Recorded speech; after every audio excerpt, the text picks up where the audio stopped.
নমস্কার, সবাই আছেন কেমন? সোনালির ঘর কন্যায় স্বাগত জানিয়ে একটি পর্ব নিয়ে চলে এলাম। পালং শাক। পালং শাকের আজকে আমি করব কোপ্তা। তো কোপ্তা কারি করা হবে, কিন্তু আমি যেহেতু কারিটা সবাই জানে সেই জন্য আমি করবো না, আমি কোপ্তাটাই তোমাদেরকে দেখাচ্ছি। পালং শাকটাকে আমি প্রথমে এরকম কুচু কুচু করে কাটিয়ে নিয়েছি, দিয়ে খুব ভালো করে ধুয়ে নিতে হবে, দিয়ে জলটা ভালো করে জড়াই নিবে। হ্যাঁ, তো জলটা যদি ঝড়াই না নাও তাহলে কিন্তু অনেক বেশি তোমার মেটেরিয়ালস দিতে হবে, সেটা অনেক বেশি হয়ে যাবে, সেটা ভালো হবে না। তো এখানে আমি দিয়ে দিলাম আন্দাজ মতো নুনটি আর কি, দিয়ে এবার খুব ভালো করে বেশ ঝাঁকানাকা করে মাখিয়ে নিবে আর কি। দিয়ে পালং শাক থেকে প্রচুর তোমার জল বেরাবে, দিয়ে এইরকম করে একটু উঁচু করে রেখে দিবে যাতে জলটা পুরোটা গড়ায় যায়। তো শুধু পালং শাক দিলে হবে না, তো সেটা মুখরোচক করতে হবে, তো সেই জন্য আমি এখানে নিয়েছি দুটা আলুকে নিয়ে আমি এরপর এটাকে যে গেটার আছে গেটার দিয়ে আমি এমনি করে কুড়ে নিবো আর কি, কারণ এটা গেটার দিয়ে তোমাকে কুড়তে হবে তো ভালো। তবু এই গেটারটা আরও ভালো করে তুমি এটা ধুয়ে নিলে আলুটা দিয়ে এবার জলটাকে সুন্দর করে ঝরাই নেবে, কারণ বেশি জল যদি হয়ে যায় তাহলে কিন্তু তোমার মুশকিল হয়ে যাবে আর কি। এবার আমি এখানে দিচ্ছি নারকেল, এখানে গ্রেট করে দিচ্ছি।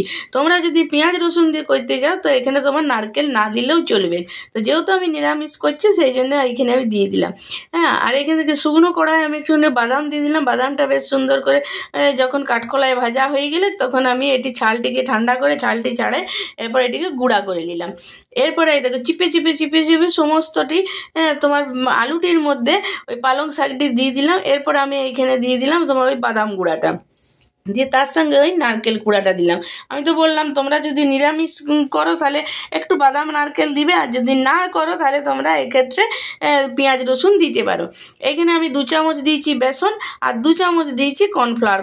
কর্নফ্লাওয়ারের পরিবর্তে তোমরা এখানে চালের গুঁড়াও দিতে পারো। আমার কাছে চালের গুঁড়োর অ্যাভেলেবেল নাই বলে আমি সেই জন্য কর্নফ্লাওয়ার দিলাম।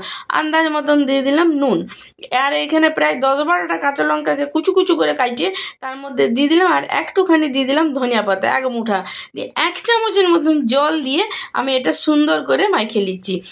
তোমরা এরপরে তেল এদিকে গরম করতে দিয়েছি, দেখো সুন্দর করে আমার এটা মাখাটা হয়ে গেছে। দিয়ে এরপরে আমি এটি কোপ্তার আকারে এরকম করে দিয়ে দিলাম। আমি এইখানে তোমাদেরকে কোপ্তার আকারে দেখাচ্ছি, তোমরা নিজের মতন করে করবে। আর আমি যেহেতু ক্যারি সবাই বানাতে চাই না, ক্যারিটা তোমাদেরকে আমি এখানে দেখাবো না, আমি শুধু কোপ্তাগুলোই দেখাচ্ছি। এটা তোমরা স্ন্যাক্স হিসাবেও করতে পারো, কারণ ছোটো বাচ্চারা দেখবে শাক পাক খেতে যায় না। তোমরা যদি একটু কষ্ট করে এমনি করে করো তো কিন্তু সুন্দর আর কি, বাচ্চাটা একদম দিল খুশ হয়ে খেয়ে নিবে আর কি। এবারে দেখো তোমার কড়াই যখন ভালো গরম হয়ে যাবে একটু সিম আঁচ করে ভাজবে যাতে ভেতরটা সুন্দর করে ভাজা হয় আর কি, নইলে উপরটা রং ধরে যাবে ভেতরটা হবে না।